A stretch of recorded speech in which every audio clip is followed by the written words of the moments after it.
We called it the Peace Walker Project. Peace Walker. They're going to deploy a new type of nuclear weapon along the Caribbean coast of Latin America. A mobile, unmanned nuclear platform. Unmanned nuclear platform? A failed deadly system that can automatically move into position and launch a retaliatory nuclear strike. It can move on its own, and stealth shields it from radar and satellite detection, drastically reducing the risk of it being destroyed in a preemptive strike. And this is the new deterrent? Supposed to be. The problem is the locomotion system. There's no dry season in the Caribbean. It rains all year round. The terrain is full of tropical rainforest. A lot of the time you can't even build a proper road. So I went back to where it all started. What's that? Legs. Walking power.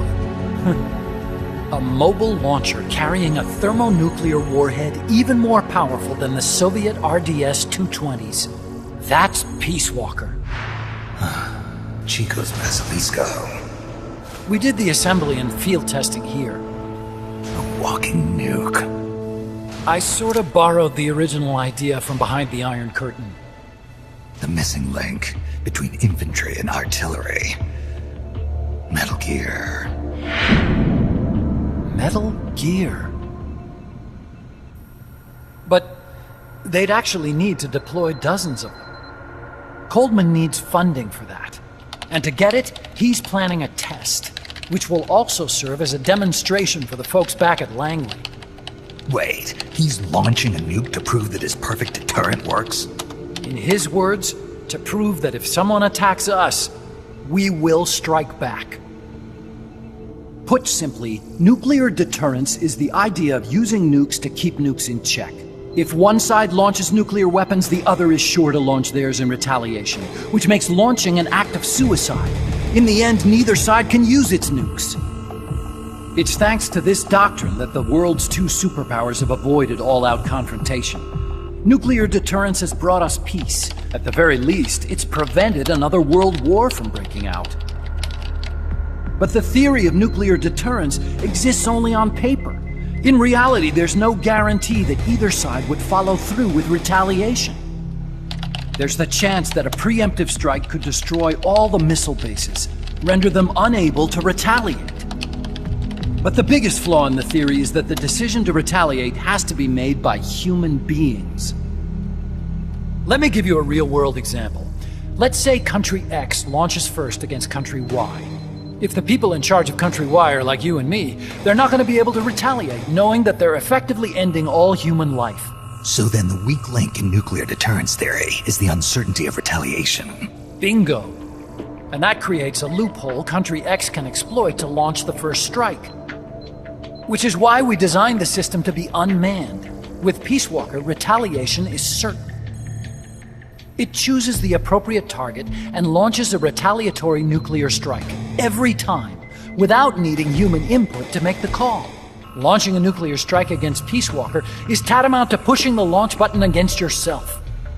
It closes the loophole in nuclear deterrence theory, rendering our friends in Country X completely unable to launch. What Coldman is saying is that to achieve this goal, we need to demonstrate that retaliation will be carried out by a machine. He will launch his nuke. And then his version of deterrence will be complete. And you believe him? I believe in peace through nuclear deterrence. Why? My father worked on the Manhattan Project. He put his whole life into that research.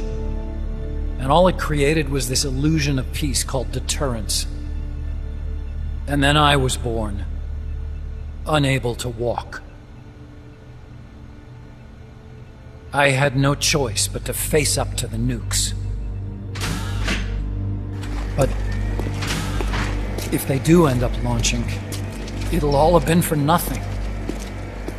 They've got to be stopped. Where'd they take the warheads? To a base near the border. The final test is 5 days from now. Where's the base? You're gonna stop them? It's kind of a hike. And besides, there's a surefire way to halt the project. You see, Peace Walker isn't quite finished yet. What do you mean? It's missing one last critical structural component. The AI. Its brain. The reptile pod, the electronic brain I was working on, can only follow commands like, go there, attack that. I guess you could compare it to the human cerebellum. But for nuclear deterrence to work, it must function in place of a human decision-maker. It needs something to analyze the huge volumes of data coming in and select an appropriate target for retaliation. Hence, it needs the high-level decision-making ability of a cerebrum. A mechanical cerebrum. The hardware configuration is modeled on the human brain, similar to the pod I worked on, but its role is completely different. Where's it being made? A research lab to the north. An AI expert named Dr. Strangelove is developing it. Very hush-hush. Dr. Strangelove? Strangelove was recruited from the States, too. In the field of AI, there's no one better, that's for sure. But man, what a basket case. She hates everybody. Go to the lab and destroy Peace Walker's cerebrum. I'm pretty sure they haven't finished the final calibrations yet. I'll lend you my ID card. It'll get you through security at the lab. Oh, and one more thing. What's this? A letter of recommendation? Yeah, it's from me to Dr. Strangelove. Don't read it, okay?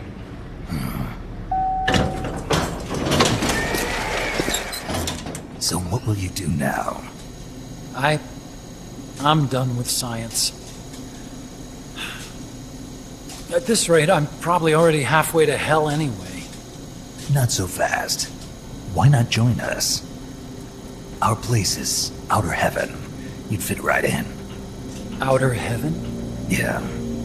I'm probably better suited to something like that than this paradise. Good. You get a free balloon trip for signing up. Enjoy it. You'll feel like a butterfly. You're an agent, right? Who do you work for? Me? I was a Cold War tool, same as you. Now I'm not so useful anymore, so they cut me loose. I don't answer to anyone. Call me Snake. Snake? That name seems familiar somehow. That's probably just deja vu. See that there? Beyond the cloud forest? See those ruins? Yeah. That's where you'll find Dr. Strangelove's lab.